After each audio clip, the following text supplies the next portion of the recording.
Once upon a time, in a kingdom far, far away, there was a beautiful park surrounded by tall trees and colorful flowers. Every evening, children would come to the park to play. They would swing high up in the sky, slide down the rainbow slide and play hide and seek among the bushes. The park was always filled with their happy laughter and the sweet sound of their joyful screams. One day, in the middle of the afternoon, a group of children were playing hide and seek in the park. Little Emma was counting to 100, closing her eyes and holding her hands up. 1, 2, 3, 4, 5. She began counting, 3rd. Meanwhile, the other children ran off to find the best hiding spots. There was Thomas, who loved going up the big oak tree. Then there was Sam, who could fit into the smallest hole. And little Ben, who always hid behind the same stone. When Emma finished counting, she opened her eyes and began searching for her friends. She checked behind the oak tree, under the slide and around the bushes, but none of them were there. Where can they be? She wondered. Scoods. Just then, a small giggle came from behind the stone where Ben usually hid. Emma walked over and peeked around the stone. But instead of seeing Ben, she saw something that made her gasp in surprise. Sitting behind the stone was a tiny genie. He had big round eyes, a long pointy nose, and wore a colorful turban. But the most amazing thing about him was that he was no bigger than Emma's hand. "Who are you?" Emma asked in a hushed voice. The genie looked up at her and smiled. "I am a genie, a magical being who lives in this park. You, little girl, have just woken me up from a long slumber." Emma couldn't believe what she was hearing. "You're a genie," she repeated, her eyes wide with wonder. "Can you really grant wishes?" The genie nodded his head. "Of course I can. In fact, I have been waiting for someone to wake me up, so I could grant a wish." Emma thought for a moment. She could ask for anything she wanted, anything at all. Then she remembered her friends. She had been looking for them all over the park.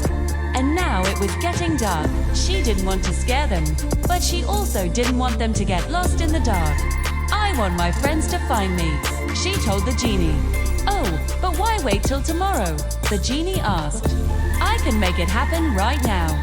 With a flick of his magic wand and a sprinkle of fairy dust, the genie waved his magic wand and whispered an incantation. Suddenly, Emma felt a warm glow all around her, and she heard her friends' familiar voices calling her name. Before she knew it, Thomas, Sam, and Ben were standing right in front of her, their faces filled with concern. "Emma, where have you been?" Thomas asked, his voice filled with worry. "We couldn't find you anywhere," Sam added. "I'm sorry I kept you waiting," Emma replied, a big smile spreading across her face. "But look what I found." She held up her hand with the genie sitting on it. The other children gasped in surprise when they saw the tiny genie. "He's so cute," Ben exclaimed. "Can he really grant wishes?" Thomas asked. Emma nodded her head. "He can, and I think he likes making wishes come true." 3rd. The children spent the rest of the evening playing in the park, laughing and having fun. And when it was time to go home, they said goodbye to the genie, promising to visit him again soon. As the days went by, the children came back to the park every chance they got. They would bring the genie snacks and toys and spend hours playing with him. They told him stories about school and their families, and listened as he shared tales of his magical world. The genie loved spending time with the children. He enjoyed their company and cherished the moments they shared together. One day, while the children were playing hide and seek, Emma noticed something strange. The genie wasn't playing with them anymore. Instead, he sat on a nearby stone, watching them with a sad expression on his face. "What's wrong, Genie?" she asked, walking up to him. "Why aren't you playing with us?" The genie sighed and looked down at his feet. "I'm sorry, Emma," he said quietly. "It's just that I can't keep playing hide and seek with you. I'm too slow and I always get tired before the game is over." Emma felt a pang of sympathy for the genie. She knew how frustrating it must be for him to not be able to join in on the games. Then she had an idea. "Why don't you play a different game with us? A game where you can win," she suggested. The genie looked up at her, his eyes filled with curiosity. "What game do you have in mind?" he asked. Emma smiled. "A game of charades," she replied. "Oh, I love charades," the genie exclaimed, his spirits lifting. "I'm really good at it, too." And so the children and the genie spent the rest of the afternoon playing charades.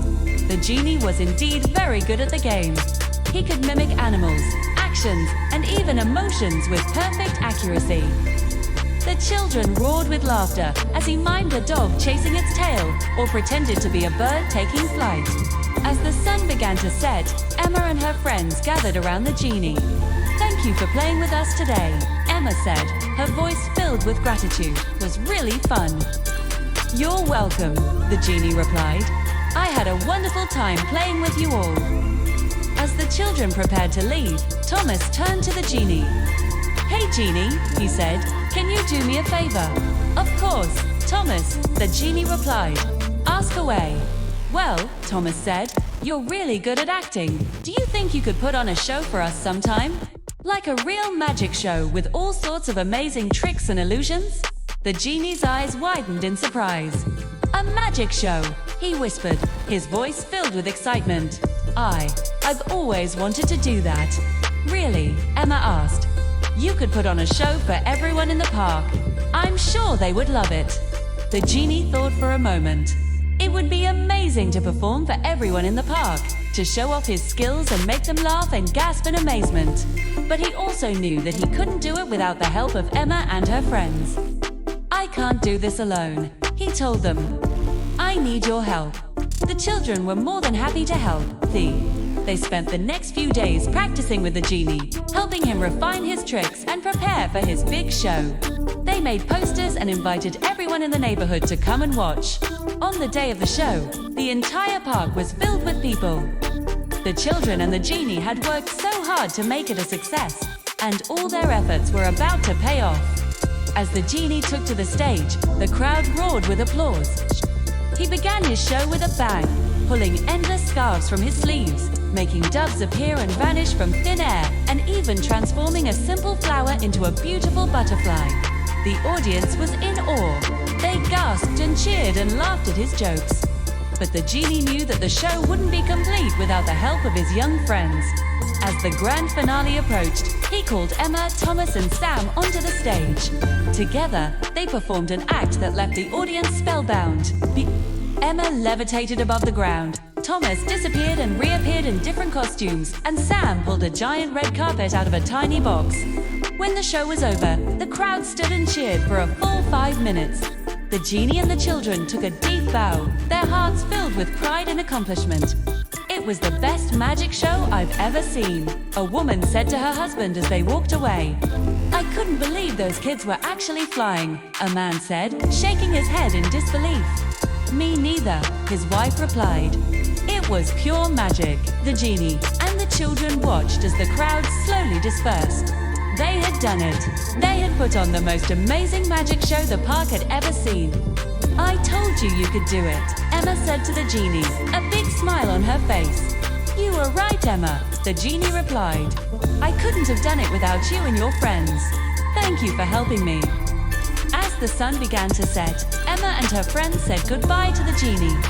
They had to go home, but they promised to come back tomorrow for another exciting adventure. "Remember, Genie," Thomas called out, "you can always count on us to help you. We're your friends." The genie waved back, his heart filled with gratitude.